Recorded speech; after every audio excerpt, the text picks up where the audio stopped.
This is Secret Saturday, Florida Monkey Patreon channel, posted on Sunday. Sorry about the delay. If you are here, you are at the base level.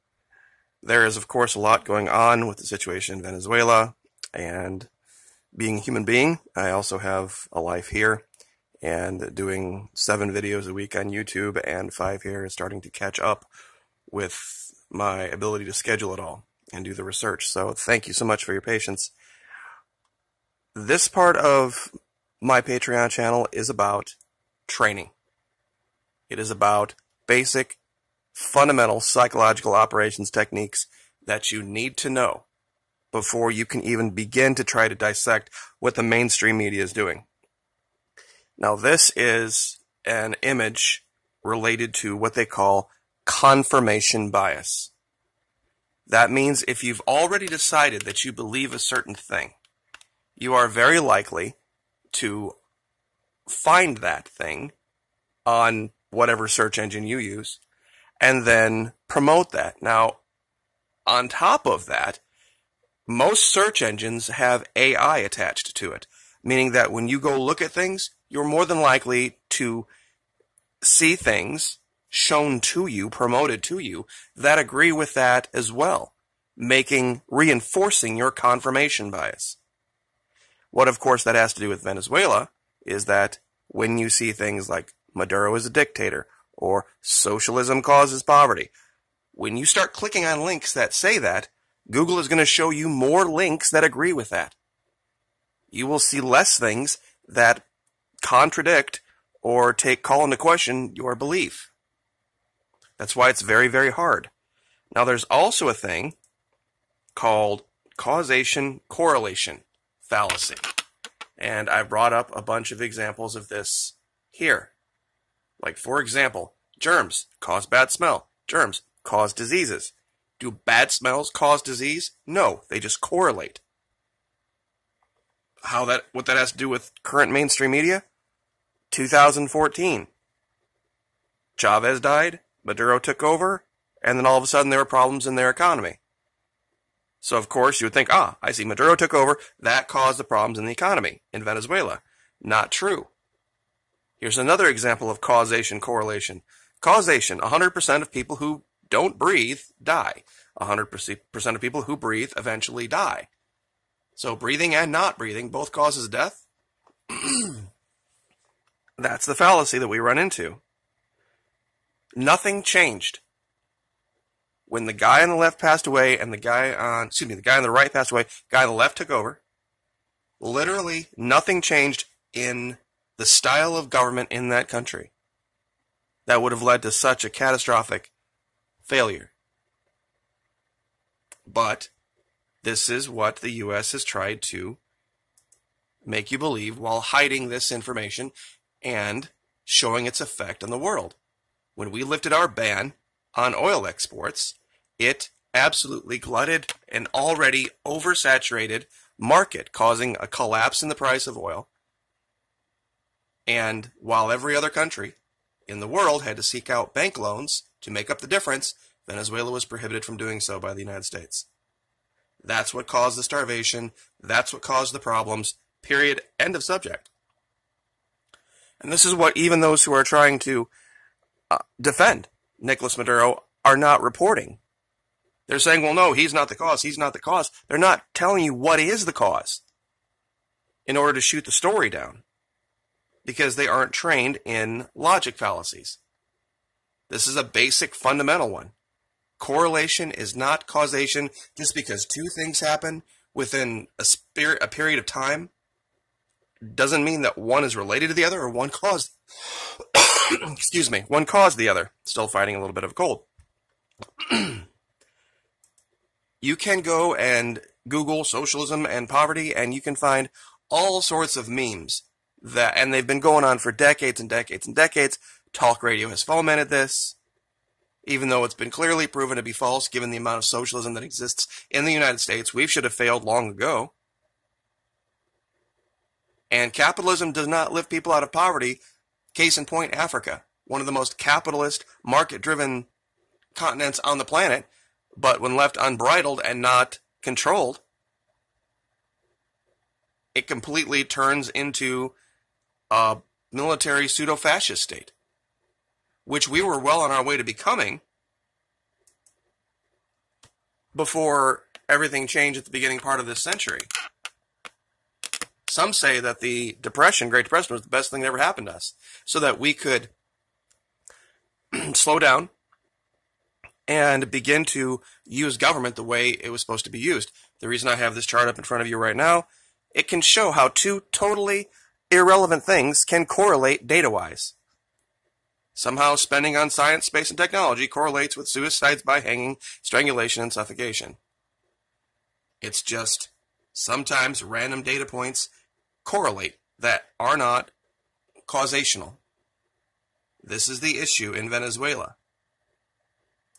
Now, one thing I'm going to reveal to you guys that I didn't reveal on the YouTube channel, because I do like to at least give you guys some type of a benefit here, because you guys have stuck with me a long time.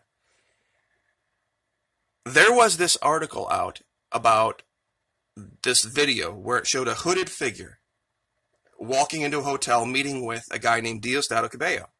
And all of a sudden, all of the supporters of random guy named Juan came out and said, oh, it can possibly be him. Anybody could be in a hooded sweatshirt like that. And they started this thing called the Guido Challenge, or the Guaido Challenge, where they posted pictures of themselves with, you know, hiding their face with a hooded sweatshirt. Well, he's come out now and admitted it, that he actually did meet with Diosdado Cabello, the president of the National Constituent Assembly, and walked away from the meeting, not in cuffs, totally free. Which completely shoots down the narrative, and this is being buried. This complete backtrack, this complete screw-up by the PR team of Juan Guaido, random guy named Juan. Because they were trying to make the allegation that he didn't meet with him. Then when they realized they had it all on camera, he had to come out and admit it, but too late. His Twitter followers already came out and said that they believed it was all made up and a lie, when it wasn't. They're very disorganized, this group of people that are trying to promote this random guy named Juan. Nobody with any type of experience in this is in a capacity to control it on the ground. That's why they keep flubbing. That's why they keep making mistakes.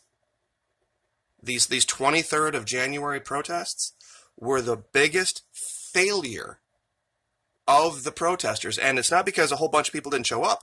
They did, but there was no violence. They had to make up violence and say all this stuff happened with arrests and killings and all that, with no video and no imagery proof of any of it. Just lines on a piece of paper. They were able to get out all of the pictures of all of the big, massive throngs of crowds, but they couldn't get pictures of the bad stuff that they said happened. Kind of odd, don't you think? Let's see if I have covered everything here. When you couple the idea of correlation causation fallacy with the idea of confirmation bias, that's when the psychological operations loop gets closed. You make people believe something that's not true, and then you show them confirmation of that not truth. And it starts to become this self-feeding loop where you see people quoting Rush Limbaugh and quoting Hannity and quoting all these right-wing meme generators. The idea, and the one thing I'll leave with is this. Pardon me, I'm so sorry. This idea, one of the big fallacies that gets put out about socialism. Socialism always fails because you run out of other people's money. Meaning that, of course, when you take money from the wealthy and you start to create social programs for the poor, that eventually the wealthy stop being wealthy, and eventually you take all of their money and everybody's equally poor. Well, that describes the U.S. tax system. If that were the case, the U.S. has had a progressive tax system, meaning we tax wealthier people at a far higher rate than we do poor people. In fact, we don't even tax most of our poor.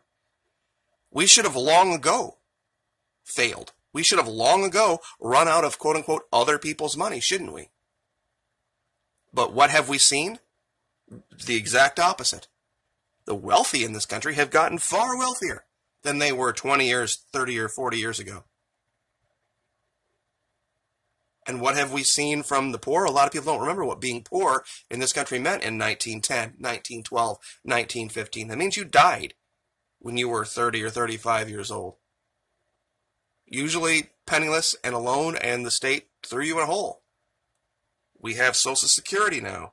We have all sorts of programs. I'm not saying that nobody is poor, but comparatively speaking, the wealth level in this country as a result of socialist evil policies, terrible policies, has caused a shift toward the wealthy, not toward poverty. If what Rush Limbaugh was telling you was true, if what Mark Levin or Sean Hannity or all these guys were telling you was true, the evidence would show that America would be poorer now than it was 100 years ago. But it's not. It's wealthier. Therefore, and the tax system is ubiquitous. You can talk about this policy or that administration changing this way of doing business or that way of doing business, but we've always had a progressive tax system. Always. And if that were the case, and is there more socialism in the U.S. now or less than 100 years ago? There's more. A lot more, in fact. Has it caused wealth to go down? No, it's actually caused it to skyrocket. Because people don't understand how economies work, that when poor people get money, they spend it, and they buy things, and that drives economic engines. And as they spend it on things for themselves, and they become at least relatively wealthier, they start to become more of a part of the economy. And it's not that capitalism is bad or that free market is bad. You have a place for it. But there has to be handcuffs. Now, we also in this country, and I know I've rambled on for a lot longer than I should have, but I think it's important to at least get it out there somewhere. We have benefited from this petrodollar in a way that we would not have without this strange dynamic that says every country in the world has to buy our currency first before buying oil. Imagine what life would have been like without that, meaning a level playing field. Would we have been able to print our way out of the problems? Of course not. We wouldn't be able to have 20 aircraft carrier groups without the world being forced in order to purchase oil to support the U.S. government and our people. It's unfortunate. I live in America, but it's a terrifying thing to realize that everything that you see around you is a deck of cards based on a law that really isn't just. Or a policy, or whatever you want to call it. So we'll leave that there. I won't waste more of your time.